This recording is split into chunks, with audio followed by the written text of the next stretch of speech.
All right, we are live here on Friday in December, and I have no idea what date it is. No, I'm kidding. It's December 8th of 2023, and today we are going to be talking about a VR&E like we generally always do on Fridays. Today's podcast is going to be consisting of a discussion about why vocational rehabilitation counselors, or VRC for short, working within veteran readiness and employment, why these well-paid, well-trained professionals ghost veterans. By ghosting, I mean, why do they blow us off and not respond after many, many, many times and after many, many, many weeks, days, months, Why is it that these folks just don't get back to us? So we're going to talk about that today. I'm going to break down for you what I view to be the three most common reasons why, as far as I'm aware, VRCs blow off veterans. And so having said that, I am going to do my very customary comment in the Facebook group that I frequently talk about, because I want to make sure that everybody there knows that we are live. We are live talking about your questions and ghosting vocational rehabilitation counselors. Let's see here. There we go. And so, there's some kind of error. Oh my gosh, some kind of error on Facebook.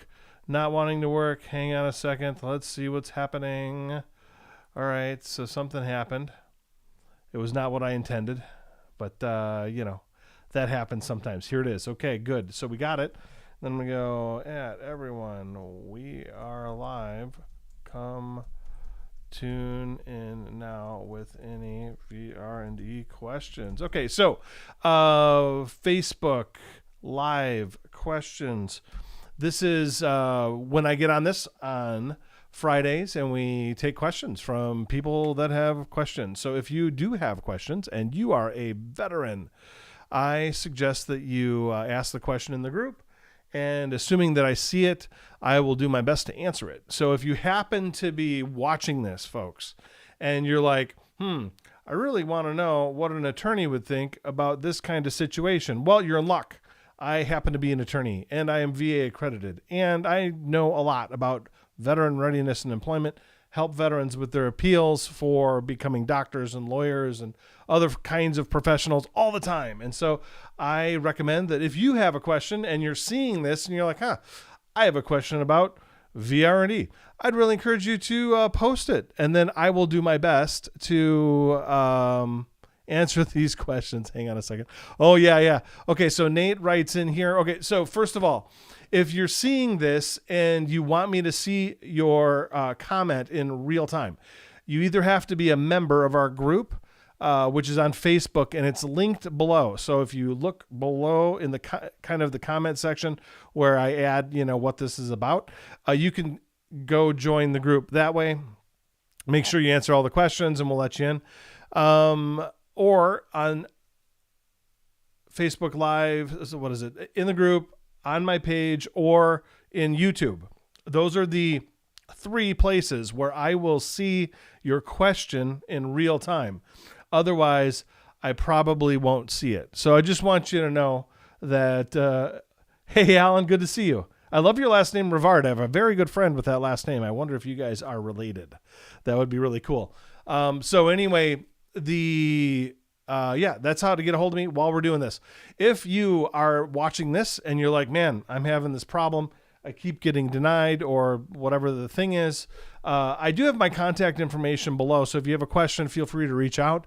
Obviously, reaching out by email or phone is definitely a way to reach us for questions at the firm. So anyway, just, that's how you get a hold of me. I've seen this a fair amount of times in the comments very recently, so I want to make sure that everybody can see me. Good to see you, Oscar, and good to see you too, Jason and Alan and Jason again. Okay, awesome.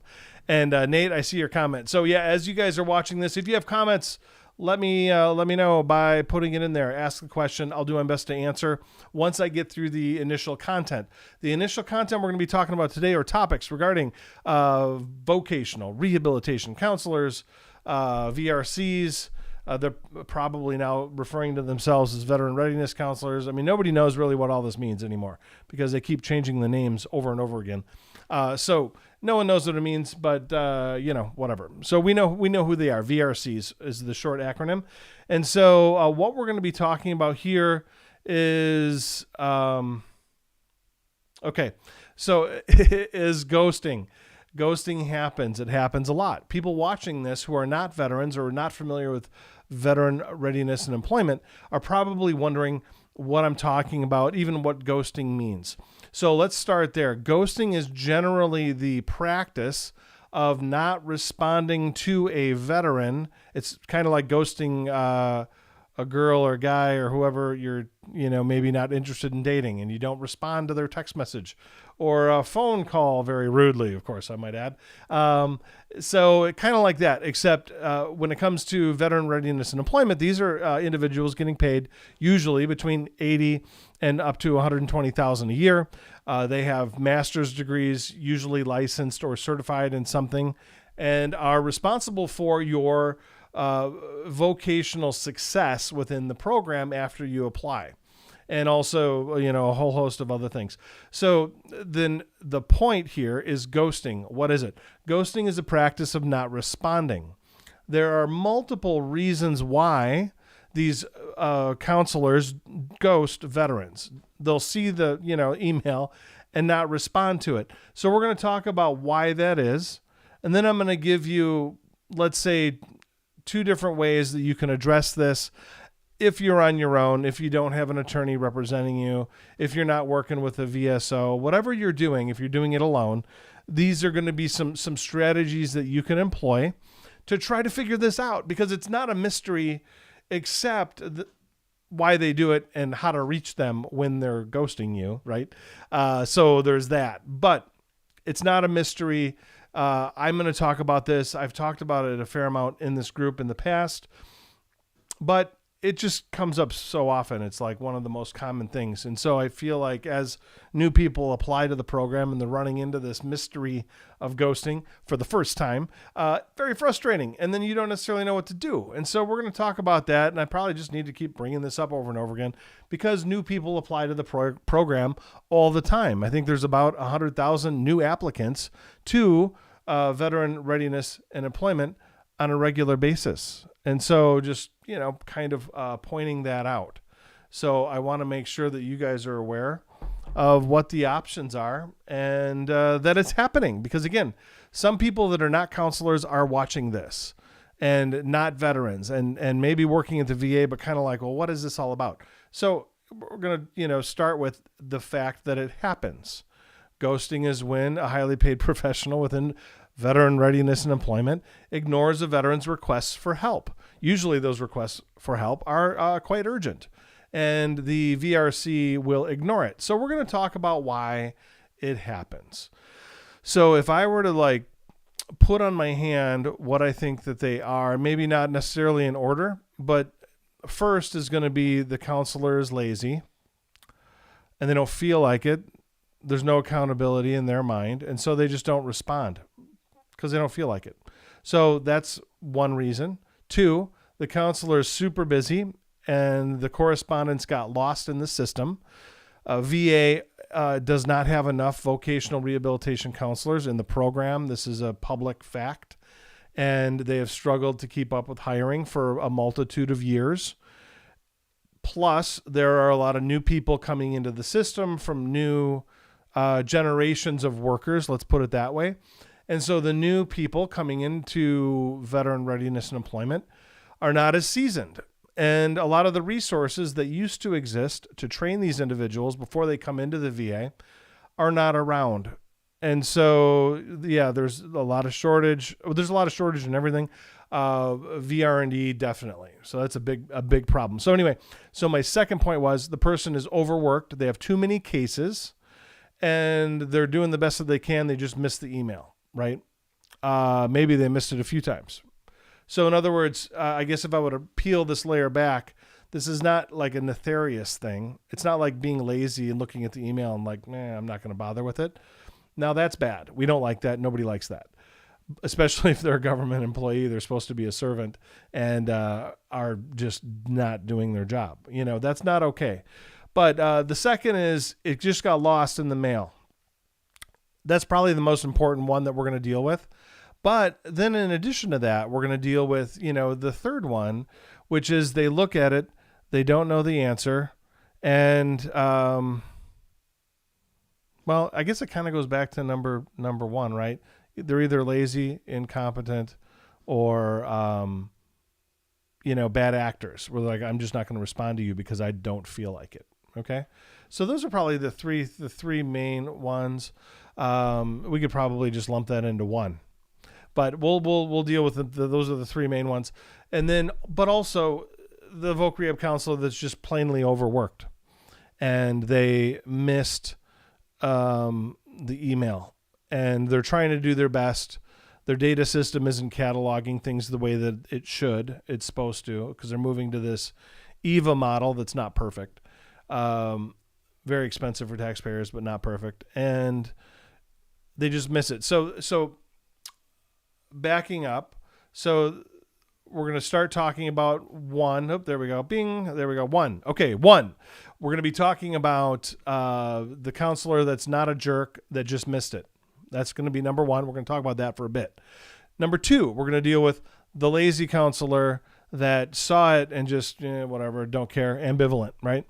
And then we're going to talk about the third one. The third one will be the nefarious actor, the bad actor. We're going to deal with that one too, okay? That'll be last. So the first one, counselor's a good person. They're just overworked. We know this is happening. VA's admitted to this being a problem for over a decade and have yet not addressed it properly, okay? So the program gets about $1.8 billion a year. They have, give or take, about 1,100 vocational rehabilitation counselors. They usually rely on technology fixes for this type of stuff instead of just hiring more staff. That's been their solution since 2013, it seems. While they have hired some staff, it's inadequate, grossly inadequate, given the numbers. And so, anyway, so how we deal with that person? The person that's overworked, they're a good person. It's not their fault. They're just overworked because old Uncle Sam decided not to hire the right amount of counselors. And they're scrambling, doing their best. They're probably going to get burned out and quit. That's unfortunately kind of what happens. But nonetheless, they're a good person. So how do you deal with this person? This person, and this will also kind of cover into lazy too, right? So I just want you to know, lazy kind of fits within this. Hey, Bridget, good to see you. But the first one is the good person. We're going to assume they're a good person, and that they, it's not personal at us. This is just kind of how the system works. So in this context, this person, how do we deal with it? This is going to be the similar approach to the lazy person. Okay.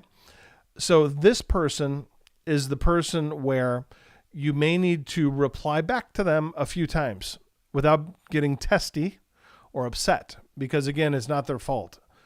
It sucks when you're in a hurry, and this happens, but nonetheless, it's not always going to be their fault. So just, keep this in mind. This is how we deal with it.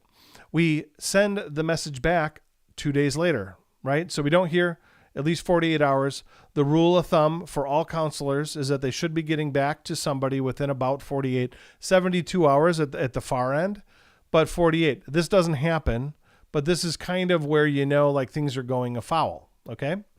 And so in this context, what I tell my veterans to do, this is generally what I do, is I follow up and I will put in the subject bar, second attempt or something like that with the same subject line. And then below it, I'll say, hi, such and such, or good afternoon, comma, I'm following up on this. I didn't hear back from you. Did you receive it? Thank you, Ben, right? Something like that. And by sending that, then I wait a couple more days. And again, this could be a situation where the person's out on leave. Maybe there's some kind of issue, whatever. It doesn't have to do with them being a bad person. It just is falling through the cracks because it's a big government, So in that context, you do that a few times. After about a week or two, depending on the urgency of what's going on, then you might escalate. And so to escalate, you search for this is when you get a hold of the rehab counselor. And this is really actually how you deal with all of these until you kind of go through some nuclear options, and I'm not going to get into here. But so the next step is to escalate to the boss of the Voc Rehab Counselor.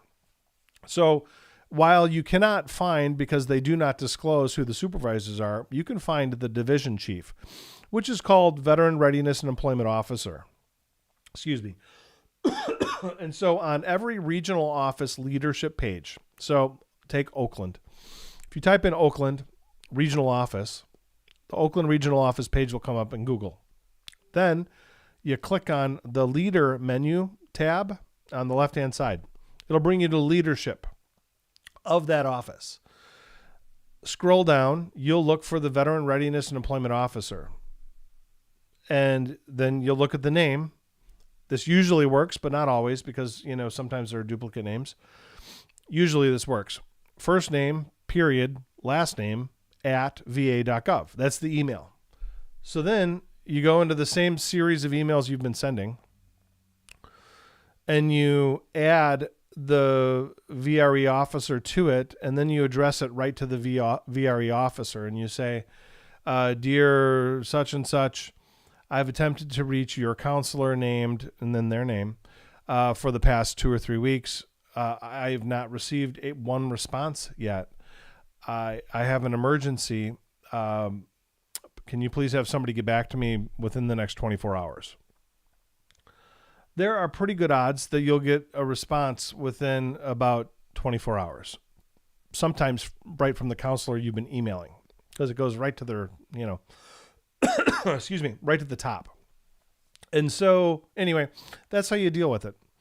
If you don't hear back from them, then the other two options are file a complaint through your local congressman. So that would be your U.S. representative, whoever that is, or through the VA hotline. Those are two other options.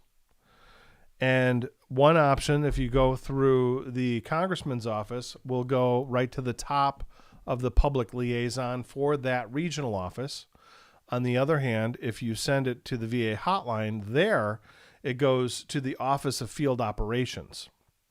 For Veteran Readiness and Employment, Field Operations is essentially responsible for this. Hey, Otis, I am seeing your email here, always through Congressional.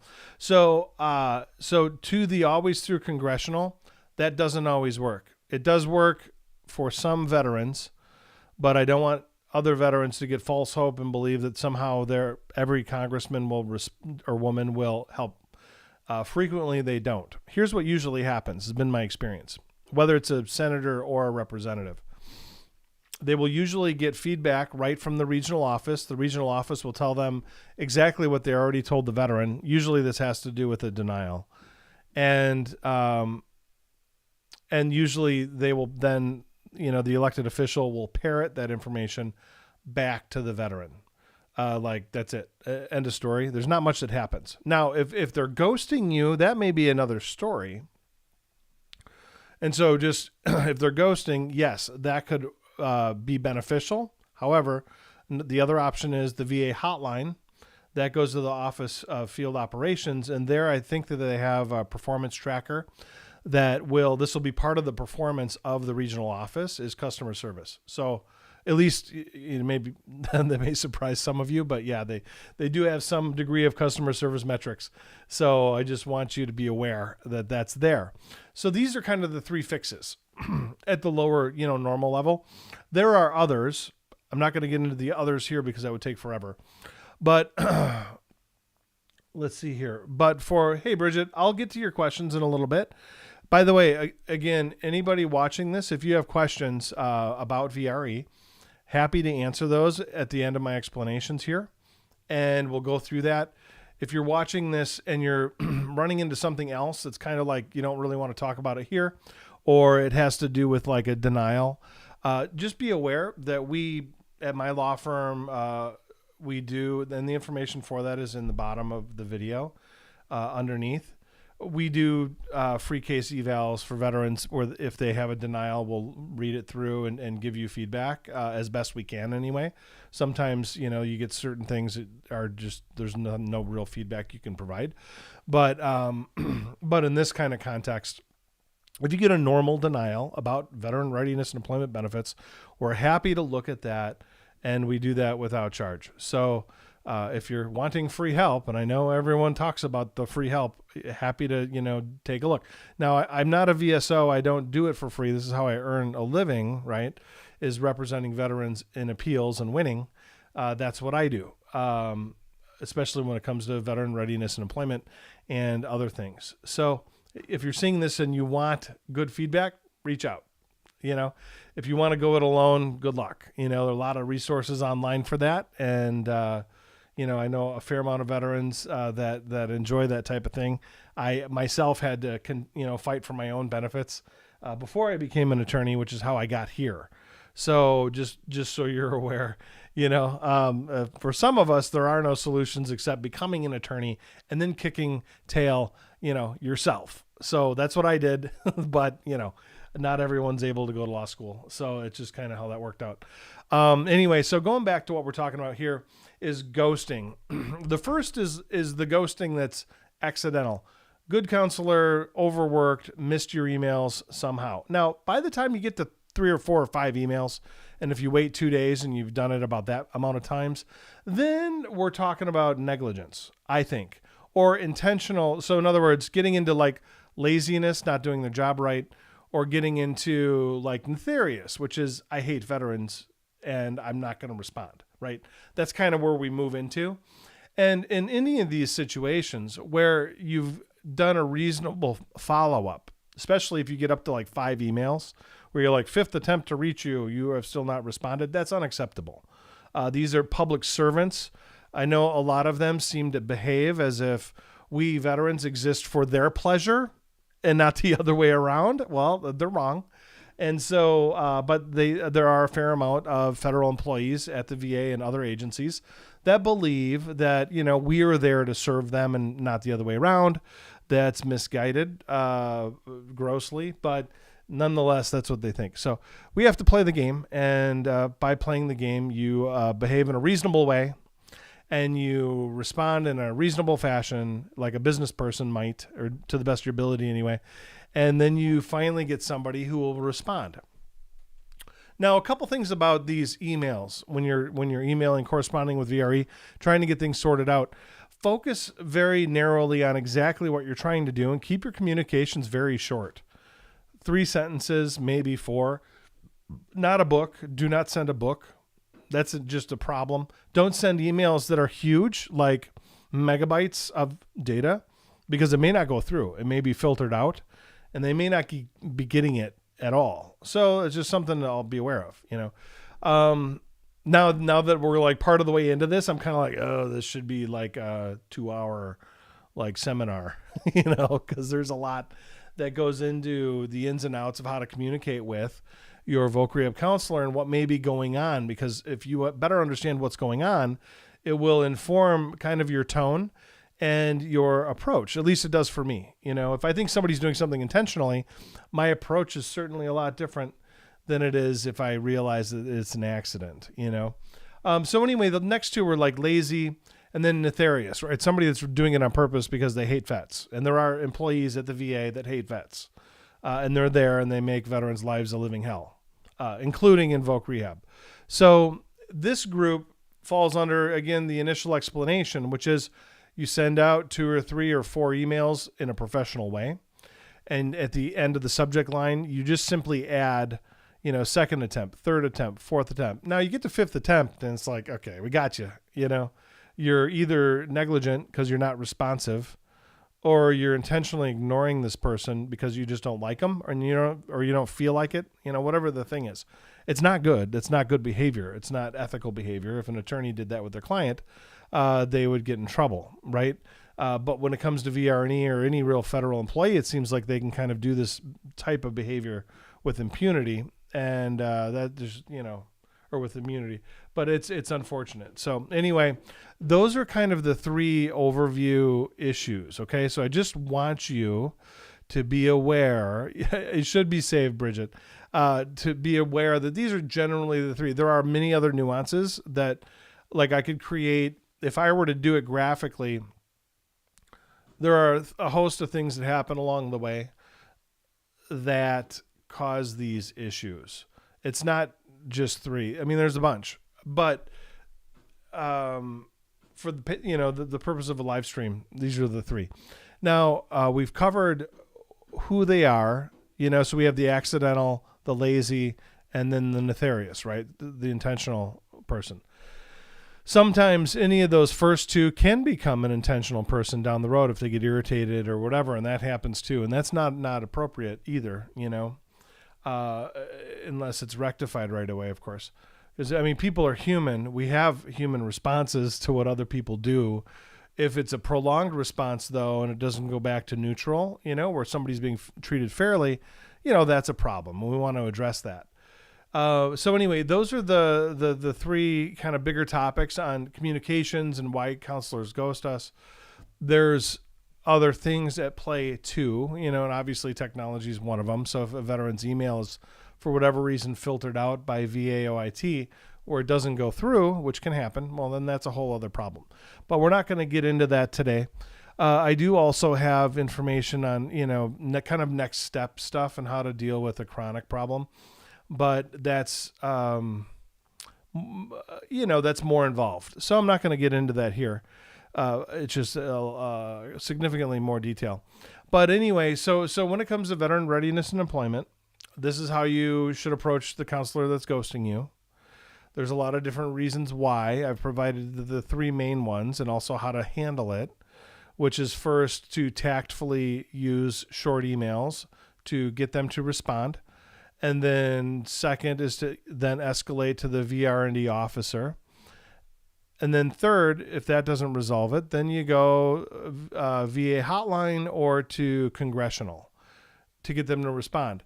Now, those approaches will help when it's this type of issue, but it may not help when it comes to dealing with a denial that you disagree with or whatever. I know a lot of veterans will reach out in that context.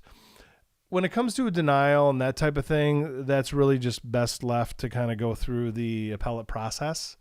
And so you'll probably want representation. It's up to you, but probably at that point. Now, one thing I'll add about what to do in that context when it comes to denials, there's a lot of information here on YouTube and Facebook and elsewhere about different theories. And we've done probably all different theories.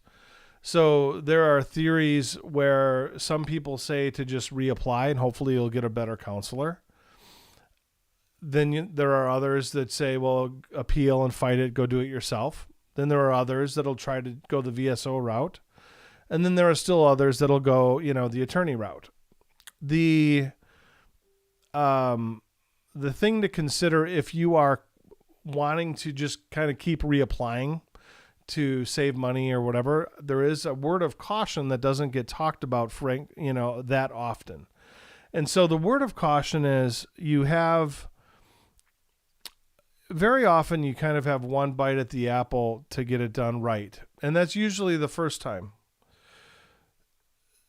Then you might get a second time, right? And so your option is going to be to either appeal or to try to reapply.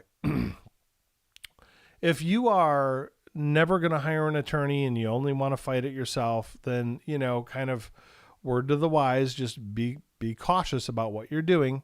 Do a cost-benefit analysis before you do it. So if you're trying to get approved for example, a medical doctorate because you want to be a physician, that's going to be a $200,000, $300,000 training ticket, okay? If you win. In the back of your mind, you should be thinking, is the reason that they're denying me because the evidence I presented is insufficient, or is the reason I'm being denied got more to do with they just ain't going to do it and they don't give a rat's behind about anything I give them? If you're kind of in that water, I would caution you against probably doing it again and again and again on multiple reapplications, because odds are you're not going to have a different result if you're in an office that is dug in on your case. So just a word to the wise. Additionally, a lot of veterans don't realize that a vocational rehabilitation counselor is considered a vocational expert at the Board of Veterans Appeals and elsewhere. So the information that they're providing and that they're creating when they do their forensic assessment or forensic investigation of you during your initial evaluation, a lot of veterans don't realize it's a forensic investigation or appointment or evaluation, whatever the word is that you want to use. And so what that means is they're not there to be your buddy. They're not your buddy counselor, hey buddy. No, that's not what they're doing. They're there to create legal documents based on the information you provide and then create a record that could be used against you if you say stupid things. So when you go in, it's really wise to be transparent, to be prepared, and to be clear about what you're doing and about your background and everything else. But these guys are not your friends. So don't wax on about, how your dog died and whatever's going on in your life at the moment outside of what your mission is at that point, which should be to get new training or a new job or new training toward your new job, right? So I want you to be aware that's a potential, a challenge. So if you're debating about whether to reapply or to just appeal, if you reapply and they do it again and they deny you again, now you have two expert opinions you have to fight instead of just one. As an attorney, I can tell you it is a lot easier to overcome one opinion, usually, if it's done incorrectly, of course, than it is to do two. Even if both are done incorrectly, well, now you got two opinions to deal with. And if you do it 3 times, and then you got 3. Okay, so just be aware that it's really important to think through what you're doing and the legal effect of that. And so if you have a question about legal effect of that, don't talk to a VSO because they are not lawyers, or attorneys rather. They can give some information, but they are not trained in law in the same way that an attorney is. And generally they're not admitted to practice before courts like attorneys are. And they don't have that type of training and experience. So just so you're aware, when it comes to trying to get some legal strategy, a VSO is not a person who should be waxing on about legal strategies. Some do, I'm aware of. But again, you get what you pay for, right? Isn't that kind of what they say? So now we've talked about these types of things. We've talked about ghosting. I hope that helps. If you have questions about, getting denied and problems, that maybe involved ghosting, feel free to reach out to us. We are a resource. My law firm is a resource. In addition to being a law firm, that's what a lot of law firms are. Ours happens to focus on veteran readiness and employment and other veteran-related issues like CRSC and disability comp, med-mal, FTCA, that type of stuff. Other law firms might focus a little bit on disability comp, and then, other practices. There's a whole lot of different ways that lawyers do or attorneys do what we do. So just feel free to reach out, though. My contact information's in the bottom if you happen to have questions. But especially if you're a policymaker and you're watching this and you want to know a little bit more about why VA is allowing its well-paid, well-trained experts to ghost veterans, feel free to reach out. My contact information is below. I'd love to hear from a congressional office about this problem that's been ongoing for a decade, or longer, actually. It's longer. So anyway, I hope that helps. Now we're going to talk about comments that I can see. If you have a question and you want me to answer it, I will do my best to do it right now. I suggest if you're watching this still and you're like, I may have a question. Well, put it in the thinger, hit your little keys there, boom, boom, boom, and then type it out and I will do my best to respond. So at least that way you can never say, I got onto Ben's podcast there and I never had a chance to ask a question. Well, yeah, you did. So, now it's on you, okay? Whoever you are. Anyway, so I'm going to go through these. We are focusing on veteran readiness and employment.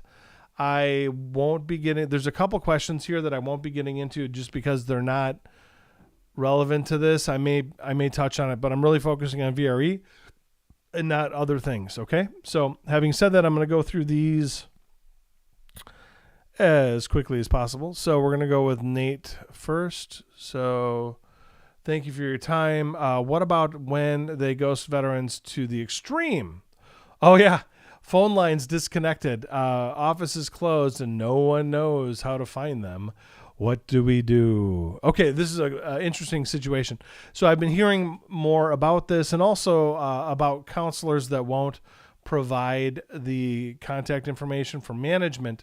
So the better way to get around this is probably to do a VA hotline query or a congressional query, one of the two, if this is going on. And they should get to the bottom of it, because at the end of the day, the VRE office reports to somebody, and that somebody is going to be the director of that office. So they may run and hide or whatever they're doing, but somebody ultimately is responsible for their, disappearance, and that's the director. So go through in that context, maybe the congressman's office or woman's office. That would be one way to do it. There's lots of different ways that I use, but I'm not going to spare you the litany of all of those different strategies. And anyway, so I would go in this context, probably congressional office query first. So the next, let's see here. So somebody's asking about the difference between 1151 and SF95. I'll answer this even though it's kind of off topic.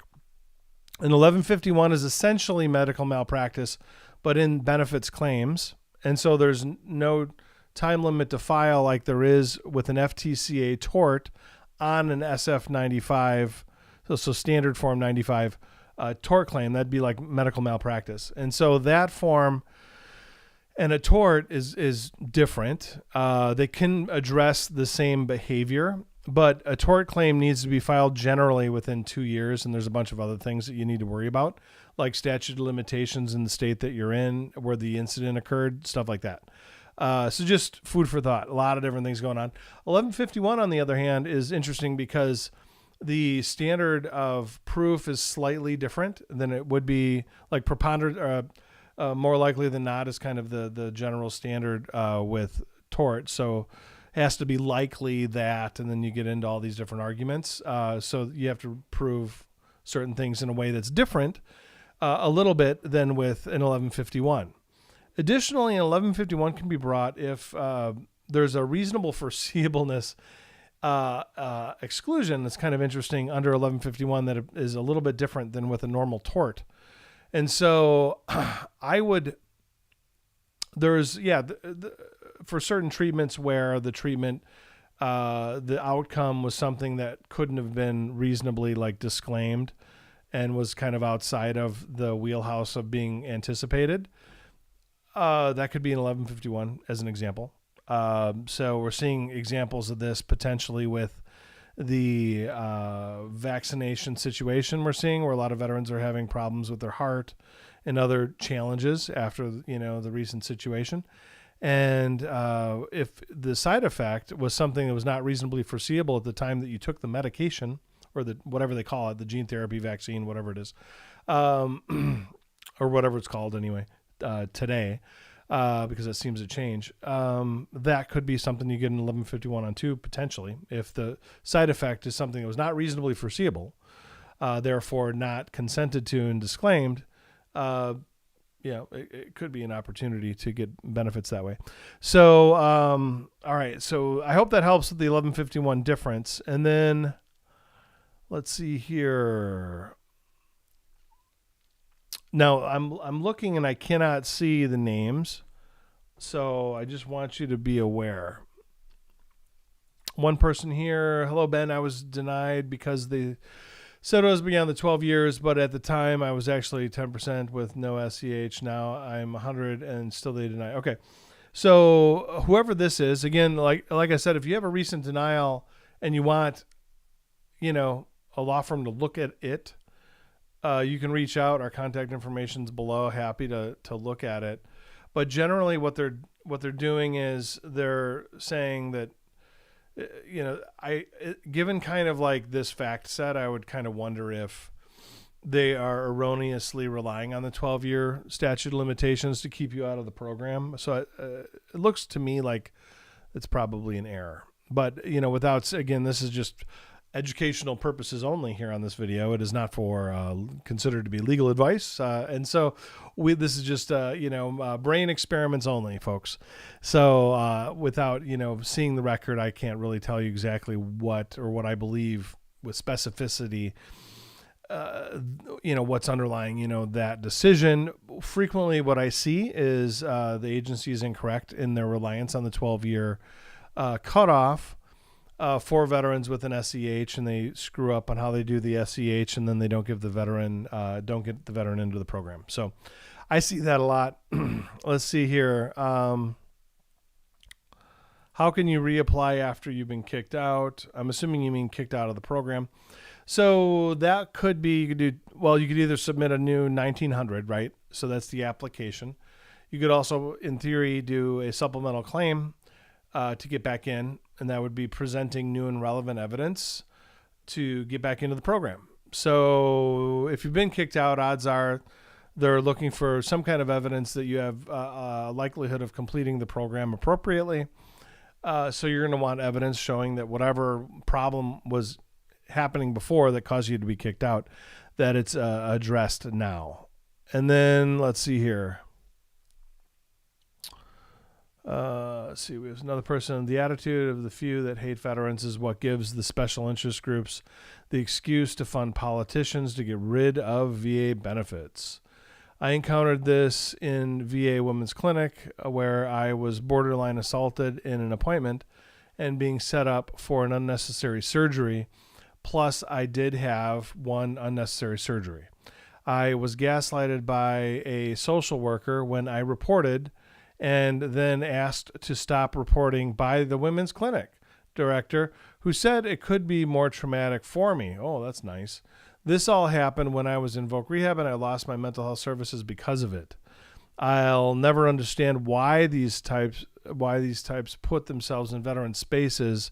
Well, I can tell you why, because there are some people out there who are sick in the mind and believe that believe they actually enjoy messing with veterans.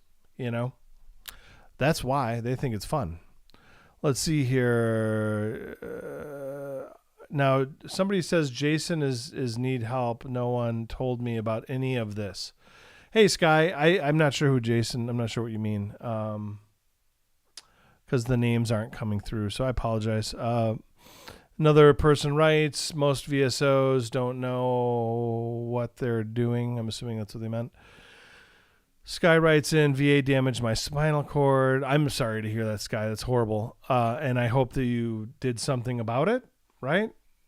Did something about it? What happened? I hope you did something about it. Got some kind of remedy. Another veteran, anyway, can I have a plan amended to master's degree goal instead of a bachelor's cybersecurity? I am considered SEH. I am also in an area that looks for bachelor's plus experience as entry level. Okay, so a few things. First of all, VRCs are generally not supposed to be looking at only entry level employment options and training only to that point. That is not consistent with the regulations. However, for a very long time, that's what they've been trained to do. And so they've been focusing only on entry level. Of course, entry level might be appropriate for a 21-year-old college grad. It's probably not appropriate for a disabled veteran who has honorably served their country and now needs support. Most of us need additional training. And fortunately for you, an SEH usually means that they're supposed to at least consider training to a higher level, which they never do. They never process that right away. At least they rarely do. So, they're supposed to consider the higher level anyway. And there's certain reasons why. It's to help you overcome a definite competitive disadvantage due to your disabilities. And through that training, you will somewhat, it'll help you overcome that disadvantage. That's the whole point. They don't tend to like to get into that though frequently. So sorry to hear that. And then again, another update. So, but will hire with masters and no experience. Right. That makes sense. So again, another example where you need the higher level training, and it should have been processed.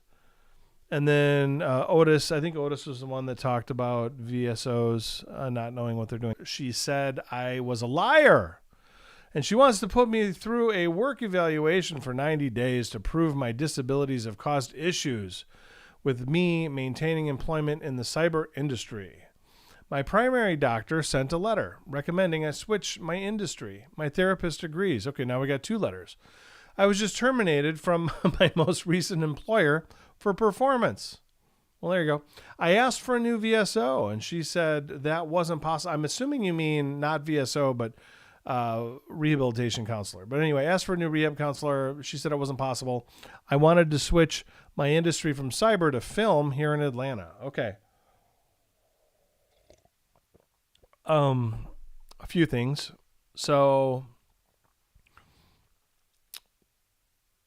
it seems egregious in the way that the VRC is processing this, and to put you through 90-day work eval because you are, you have medical evidence suggesting that your current occupation is inappropriate. Now she wants you to prove it.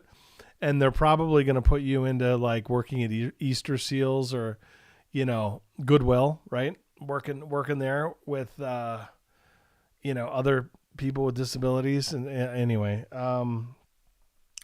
doing low level work, it'll probably aggravate your disabilities even more. So how do you deal with that? So in that kind of case, you may have to play ball or she'll kick you out. On the other hand, you could make her put that into a decision and then appeal that. Either way, you're going to chew up at least 90 days. Either playing the game with her about disabilities or the other. So, kind of pick your poison, Sometimes you got to play the game, even if it's obviously not fair. Just because they're it's the federal government. And as we all know, you don't want to cross your federal government because they hold all the keys. So anyway, unless you want to hire counsel, of course, and then you can go after them with an attorney who has your front and your back. But if you're going to go it alone, you're probably going to have to play the game. So, but either way, you'll need a decision, as far as that goes. What else?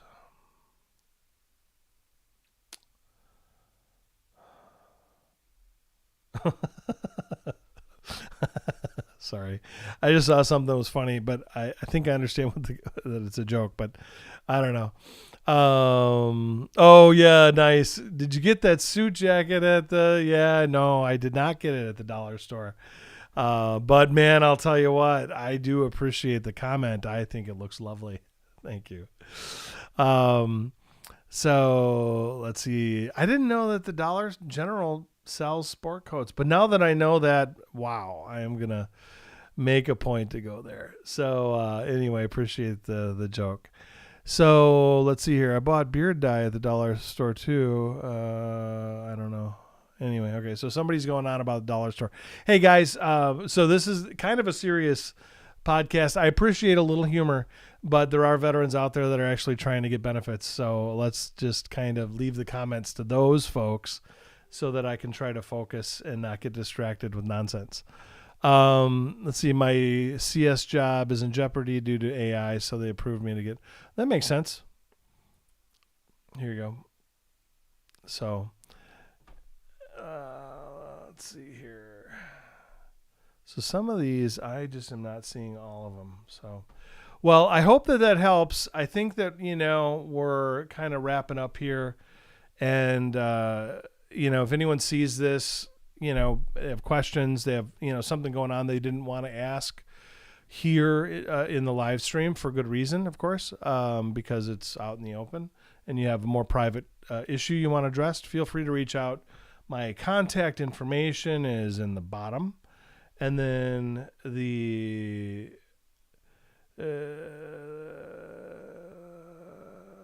don't know. So anyway, definitely just God bless. I hope that everybody has a good weekend and a good week.